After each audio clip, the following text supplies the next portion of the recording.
WNS Ravens and Lamar Jackson and Joe Flacco and all the things happening here this month. We still have a baseball team around here. Yeah, they lost 115 games. And this guy remembers what it was like when it was bad, and then it got good, and then they had a parade. Brian McTaggart covers all things Astros and has for the better part of 2 decades at MLB.com, and you can follow him as well as his awesome bobblehead collection at Brian McTaggart out on Twitter. And I see the J.R. Richard bobblehead to the right. You know, the one night on my baseball tour, Brian, that I was down there with Dan Pastorini, and it was a night when Dallas Keuchel went after the Yankees. It was one of the first great nights of the Astros run. I actually met J.R. Richard, so I got a picture with the real J.R. Richard, which is even better than the bobblehead, I think, although the bobblehead's awesome, man.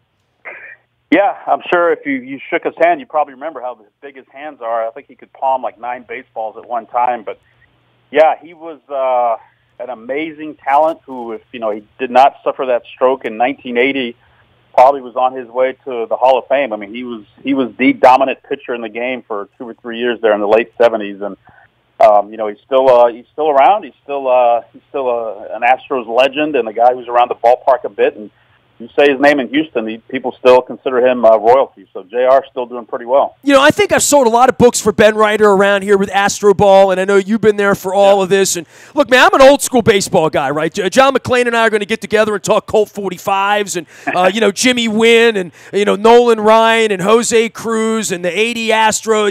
All of that. I go back with all that, and I love the Starburst jerseys. One of my great regrets of my tour was not buying an Astro Starburst jersey while I was there 3 years ago. But I'll get back. Since then, there's been a parade. There's been a lot that's going on with Astro Ball and analytics and where we are. And now the Orioles have pulled that brain trust out. And I don't know how it's going to work here. I don't know how Brady Anderson's going to gum it up or the kids who've never run a lemonade stand here. But for now, the Orioles managed to attract these geniuses, and they were the geniuses that were the new kids in town when you were covering the team and scratching your head saying, analytics, computers, tell me about all this, because I think for any old school fan, we have a lot of that going on in Baltimore. We're trying to figure all this out, and there's been a lot of success, and it leaves clues, and I think everyone here is energized by the new guys, whether they understand it or not. Well, I think it's definitely a new era for Baltimore. It was a new era for the Astros when ownership took over. They went out and hired a GM, Astros, and Jeff Luhnow, who was analytics driven, a Ivy League educated guy who had a diverse background in different business ventures and big time into numbers, into fantasy baseball. And, he had some people in St. Louis when he was working there that, he was tight with, and, Mike Elias and Sig Mejdal. And, they were right there with Luhnow building this thing and getting analytics up. I remember, some of the things they were doing in 2012 and 2013, when they, shifts were just starting, Tampa was doing it, and then the Astros started doing it, and some of the Astros pitchers were like, what are we doing?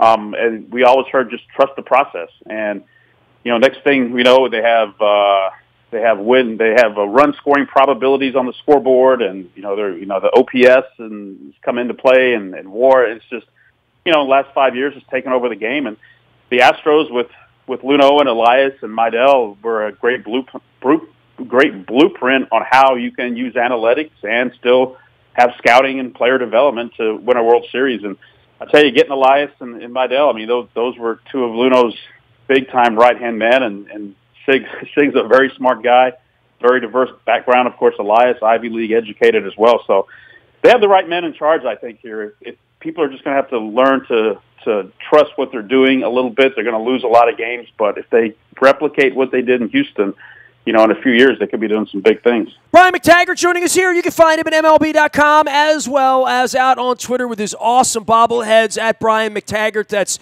McTaggart. Well, look, man, you were at this in the beginning, right? You watched this thing. And you're, a young old-timer like myself that goes back to, to J.R. Richard, Nolan Ryan, and all that. And where were you on the timeline and the continuum here of new guys are coming in, they're a little different, they're coming in from St. Louis, then there's the whole scandal about the theft of the information and the intellectual information and the passwords and all of that, and then there was the point where it got good and Bo Porter wasn't around anymore, and all of a sudden there was pressure to win like there is now. I mean, in great disappointment in a year where they didn't win this year after winning last year, and whatever remnants of this that are left. I've read Astro Ball. I want to hear your side of the story of when it started to make sense to you and when these guys were more than just computer nerd geniuses in another place where this really did translate to baseball and to winning baseball games. Yeah, I think it was probably 2015. I mean, this regime took over before the 2012 season. And, of course, 2012 was a bad year. And then 2013, they bottomed out. They lost 111 games, lost the final 15 games of the year. Looked like they would never win again. And the crowds were small. The payroll was literally, I think, $13 million. I remember you could hear the outfielders calling balls from the press box behind home plate. That's how, in a way, baseball was killed in Houston for a while. But it was all part of their plan, where any player who had any sort of value, they traded, and they got. They got a few international bonus pools. They spent a lot of money internationally.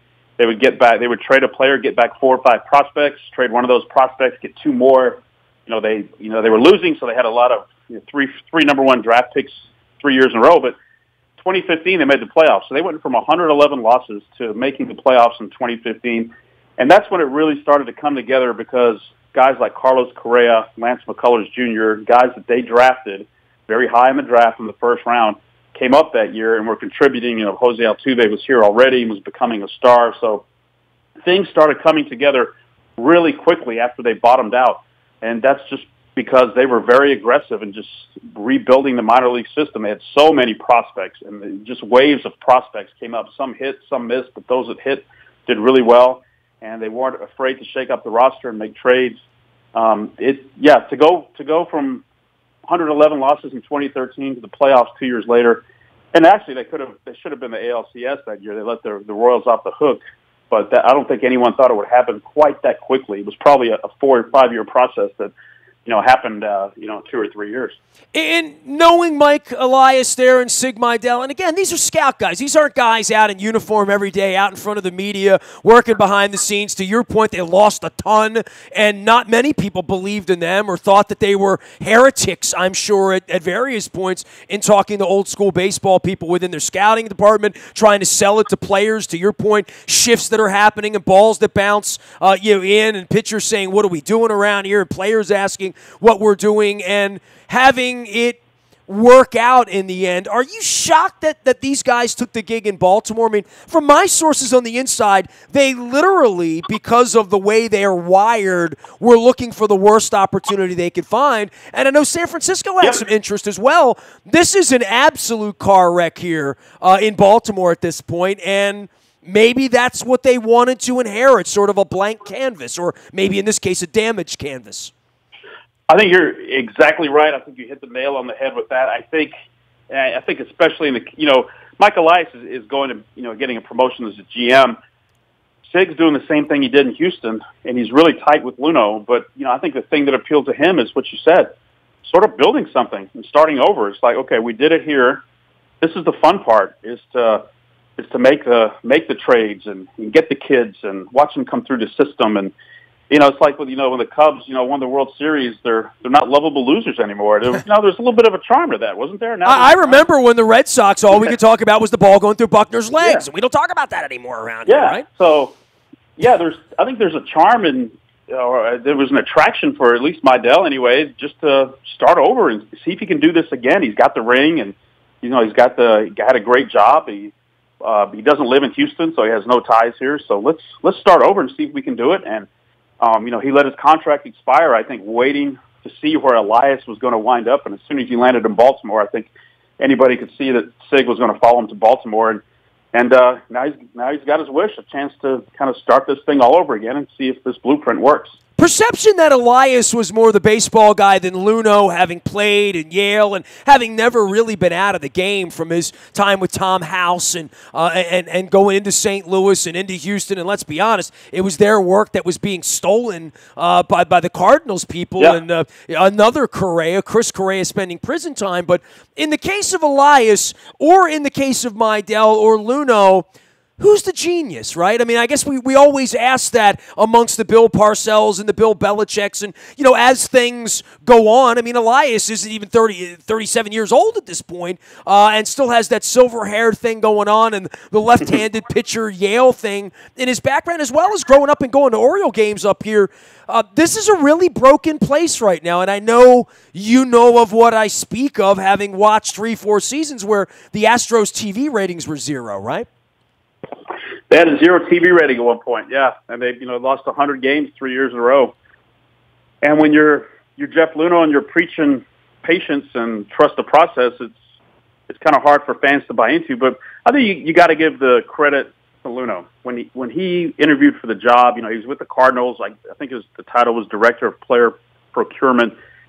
He presented a 25-page plan outline to ownership as why he would be the GM. Or should be the GM. It involved analytics, rebuilding the farm system, starting a whole research and development department, which they didn't have before. And, at that point, I think he knew already he was going to bring in Elias, and Sig was obviously going to follow him.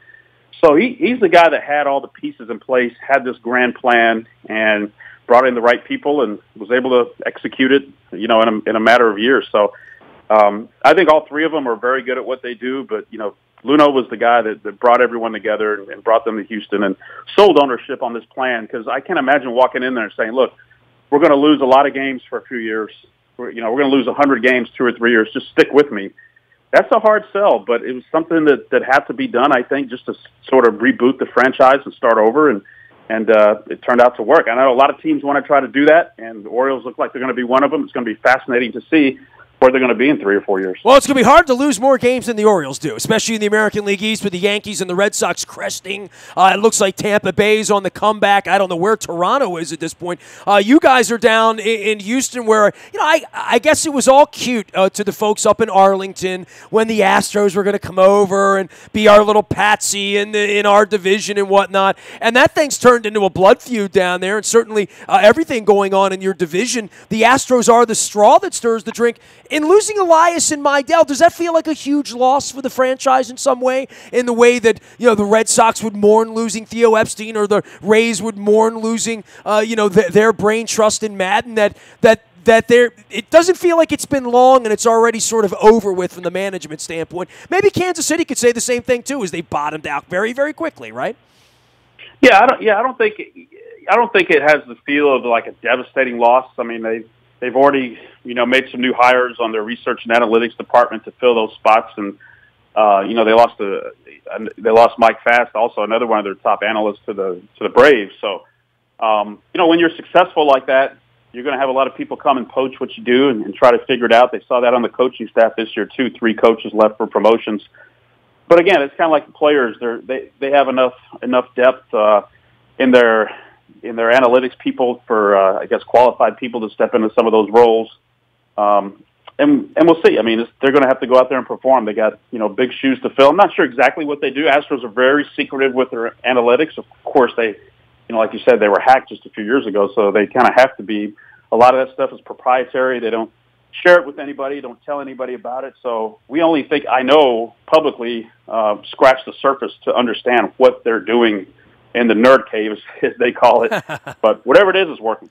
Brian McTaggart covers all things Astros. He's thankful that it worked. He got to cover a championship as well as some pretty good baseball teams. You can follow him on Twitter at Brian McTaggart, as well as at MLB.com. All of our WNST coverage brought to you by our friends at LifeBridge Health Sports Medicine Institute up in Owings Mills. Dr. Kevin Crutchfield will be here with concussion and head-related chats with me, as well as Dr. Craig Bennett, who does orthopedics. They are a state-of-the-art facility right in Owings Mills at Foundry Row. You've seen Cal Ripken on the billboard. Stop in and see what they're all about as well. If you're feeling a little crabby, you might want to get over to Costas Inn. They still have the fat crabs here all winter long. Good enough for the Today Show, my mom, me, big occasions as well as big crabs. Bands in, jazz on Wednesday, the pit beef. Say hello to Nick and Pete and our friends at Costas Inn. Brian McTaggart's down there in Houston. Hopefully he's holding me some nachos. Might be a Ravens trip down there coming in a couple of weeks. What am am I going to find with the Astros here this winter in the winter meetings? And I guess so much for the Orioles was about Machado all year long, and now we'll hear his name and Bryce Harper just south of us in D.C. Going to be some money being thrown around in the hundreds of millions for certain guys, and quite frankly, in our side of the woods, we're trying to figure out whether Adam Jones is going to get a job, right? It's a strange, fractured market in baseball, and in regard to value in the Jeff Lunos of the world and what they value, we're going to find that out in the coming weeks, right? Yeah, we should. I mean, last year's market was really weird on how, a lot of these guys signed late, guys turned down qualifying offers, couldn't get jobs. And, we had, like J.D. Martinez was a great example, sitting at home in January and ended up the Red Sox signed him to a big deal and turned out to be a huge signing. But, Astros are definitely going to spend some money. I don't think we'll see them doing these big contracts. I think it's another one of their philosophies. I think they like shorter contracts, like maybe take risks with some guys like they did with Charlie Morton, which turned out very well.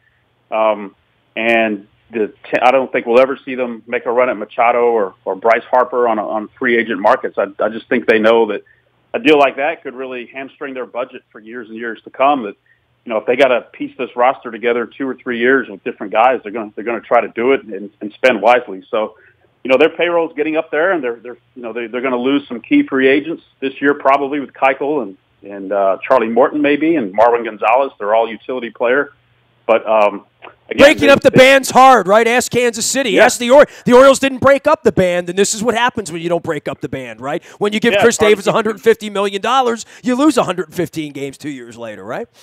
Yeah, it's hard to keep it together, and you can't keep everybody. You got to spend wisely and then fill it. What we were talking about earlier, you got to have the prospects coming to fill some of those spots and trust that, okay, we're not going to sign this guy, but we're going to hand over the job to the number one prospect coming up and see if he can get the job done. So it's a tough job, man. The team nowadays, all the stuff that goes into it, and it's really hard to watching the Astros go through and winning a World Series. It's really hard. They were really good in 2017, but they had so many breaks that they have to have. And last year they were better, or 2018 they just didn't get the breaks. The Boston series, the home run Altuve hit that Joe West called an out, or it seemed like every break went against the Astros. So it's really hard to win the World Series. You got to have the right people in charge. You got to have good players, and you got to get breaks along the way. No doubt about it, and even in a year when you win 103 games, sometimes it's not good enough, right? And I know you'll be watching. You'll have a fun summer. We're going to lose a lot of baseball games, and we'll be talking about Sig's Way and, Siggy Stardust and Mike Elias and some kid at high A ball and playing in Frederick. That's going to be our lives here the next couple of years. So I appreciate you coming in and giving us a little bit of a primer on all things Sig Mejdal and Mike Elias. The process. We'll be trusting the process here, Brian. Well, we'll say, for a couple of years there, the focus was big time on the minor leagues. Astros fans were so programmed on all the star players that they were drafting that are in the minor leagues, and they couldn't wait for them to be called up, the Springers and Correas, and it was always like, well, this guy's called up, well, who's next? And after a while, you're like, hey, let's just enjoy this big league team because they're really good. So, Oriole fans, get to know those minor league affiliates pretty well, because that's where a lot of your focus is going to be on those guys and moving up through the system. But if they do it right, eventually they'll make their way up there to Camden Yards and do some good things. I've already stopped off at Royal Farms and gassed the car up for these trips to Aberdeen and Frederick and Delmarva and a Bowie and parts unknown. Hey, man, take care of yourself down there in Houston. Enjoy the season. And if I get out to Westheimer for who knows, a first or second week playoff game in January, that wouldn't be such a bad trip. Thanks for the time, and always appreciate the Astros folks coming through. I'll be looking for those bobbleheads on the internet, Bri. You got it. You got to come see them up close in person. Hey, what is the story? Is that your personal collection?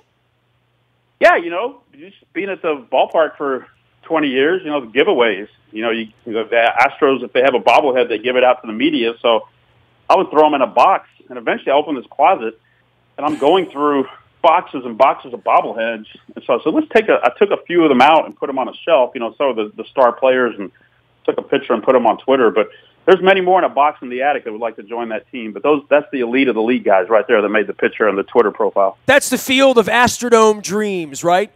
That's right. All right, man. I'll trade you a Nolan Reimold for a used Bagwell or something like that. Hey, I appreciate you, man. Thanks for coming on, Brian.